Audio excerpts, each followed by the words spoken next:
Hello friends, आज हम आपके लिए बहुत ही स्पेशल और ट्रेडिशनल मिठाई की रेसिपी लेकर आए हैं जिसे चंद्रकला कहते हैं। इसके लिए मैंने 300 ग्राम मैदा लिया है एक बोल में। अब हम उसमें 2 टेबलस्पून ऑयल मिलाएंगे और अब मैदा और ऑयल को अच्छी तरह से हाथों से मसल कर हमें मिला लेना है।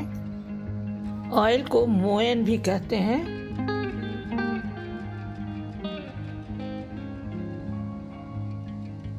मैदा में ऑयल अच्छी तरह से मिल गया है। अब हम उसे मुट्ठी में बांध कर देखेंगे। अगर वो मुट्ठी में बंध जाता है तो मतलब इसका हुआ कि उसे अब ऑयल की ज़रूरत और नहीं है, वो सानने के लिए तैयार है। अब हम थोड़ा थोड़ा पानी डालकर उसे गूंदेंगे। हमें पूरी के आटे से थोड़ा सख्त उसका डो तैयार करना है। इसके लिए पानी हम थोड़ा ही थोड़ा डालेंगे।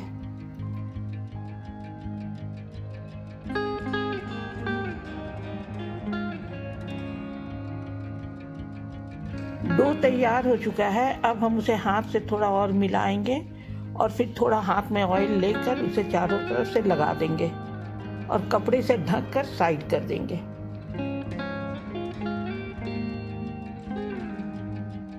अब एक प्लेट से हम मैदा को ढक देंगे और उसे साइड कर देंगे।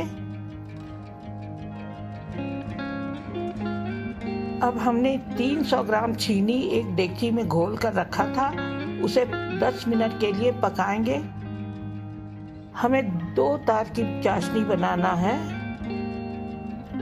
जब चीनी में एक उबाल आ जाए तो हम फ्लेम को लो कर देंगे और उसे पकने देंगे।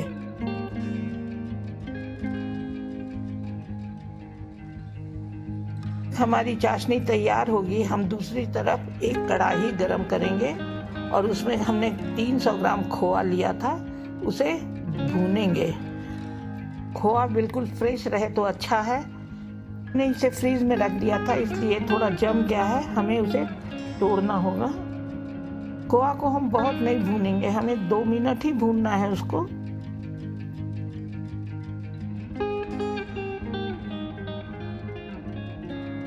दो मिनट में खोआ का कलर चेंज हो गया है। अब हम उसमें ड्राई फ्रूट्स मिलाएंगे कटे हुए।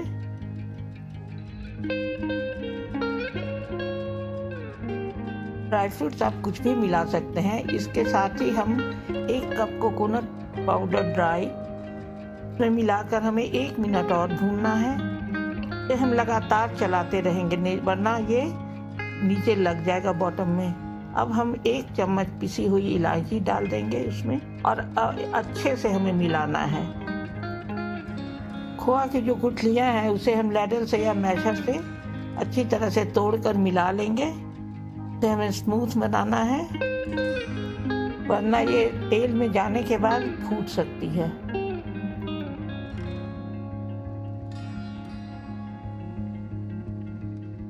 अब हम चाशनी में कुछ केसर के धागे मिलाएंगे।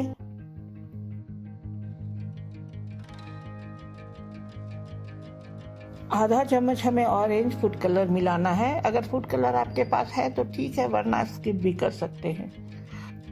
वैसे फूड कलर से मिठाई बहुत सुंदर लगती है।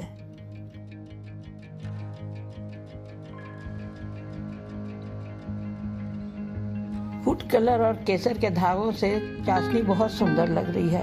अब हम उसमें केवड़ा एसेंस 1 चम्मच मिलाएंगे। क्योंकि ये मिठाई बहुत ट्रेडिशनल है इसलिए हमें इसमें केवड़ा ही एसेंस मिलाना है। अब जो खोआ हमने भून कर रखा था वो बिल्कुल ठंडा हो गया है। उसमें हम 1 कप पिसी हुई चीनी मिलाएंगे। चीनी को ठंडा होने के बाद ही मिलाना है वरना ये मेल्ट होकर खोआ को गीला कर देगी और हम ठीक से उसे भर नहीं पाएंगे। इधर मैदा भी सेट हो गया है। अब हम उसे थोड़ा और अच्छे से मिलाएंगे और उसकी छोटी छोटी लोइयां काट लेंगे।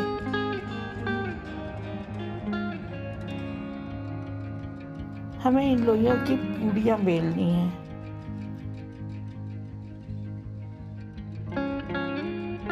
हमने रोलिंग पिन लिया है। अब हम उन लोइयों की छोटी छोटी पूड़ियां बेलेंगे, पूड़ी के साइज से थोड़ी छोटी। हम 10-10, 12-12 लोइयों की पूड़ियां बेलकर कपड़े से ढक कर रखेंगे उसे, वरना वो सूख जाएंगी।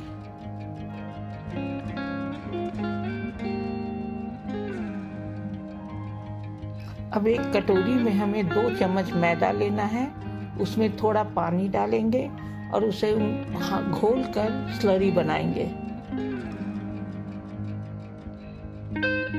ये हमें पूरियों को चिपकाने के काम में आएगी।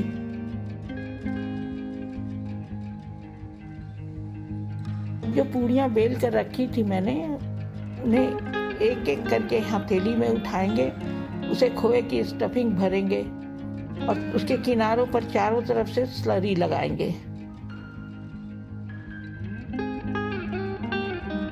अब हमने पूरी के किनारे पर स्लरी लगाई है और दूसरी पूरे उसे ऊपर से ढक दिया है। उसके सिरों को हम चारों तरफ से गोलाई में अच्छी तरह से चिपकाएंगे। उसे बिल्कुल अच्छी तरह से चिपकाना है, वरना ये खुल जाएगा तो आपका तेल गंदा हो जाएगा। अब हमें उसे गुजिया की तरह मोड़ना है। उसके लिए हम थोड़ा हाथ में स्लरी लगा के रखेंगे और मोड़ेंगे तो किनारे अच्छी तरह से बंद हो जाएंगे।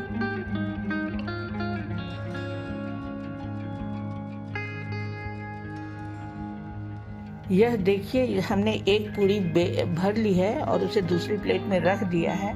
बाकी जो 7-8 पूरी हमने बेली है उसे एक एक करके इसी तरह भर लेंगे। अब मैं उसे तलूं उससे पहले याद दिला देना चाहती हूँ कि अगर ये रेसिपी पसंद आई तो प्लीज़ मेरे चैनल को सब्सक्राइब कर दीजिएगा। लाइक, कमेंट एंड शेयर करना भी न भूलेंगे।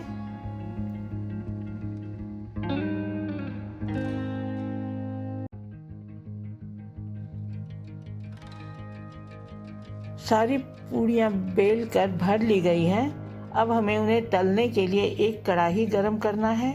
उसमें तेल डालेंगे।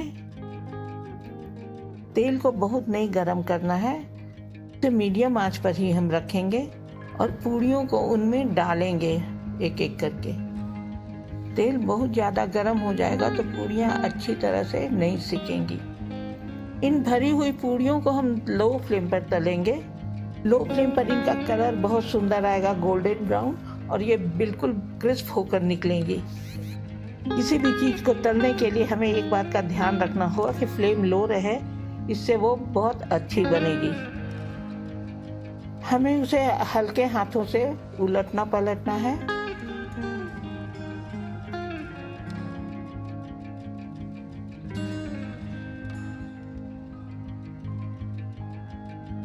दोनों तरफ से पलटने के बाद हम फ्लेम को थोड़ा मीडियम कर देंगे। अब इनका कलर चेंज हो रहा है। हमें इसे 1 मिनट और फ्राई करना है, उसके बाद हम निकाल लेंगे। मैदा गरम कढ़ाई से निकलने के बाद थोड़ा और पकता है और उसका कलर डार्क हो जाता है, इसलिए हमें थोड़ा हल्का सुनहरा हो तभी निकाल लेना चाहिए।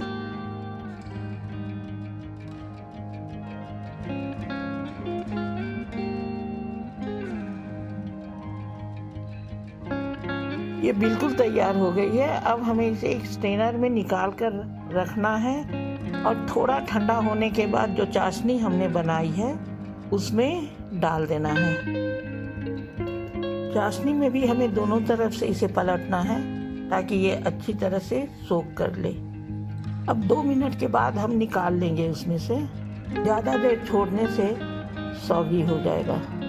इसी तरह से बाकी पूरियां भी हमें तल लेनी है और चाशनी में डिप करके उसे दूसरे बर्तन में या प्लेट में निकाल लेंगे।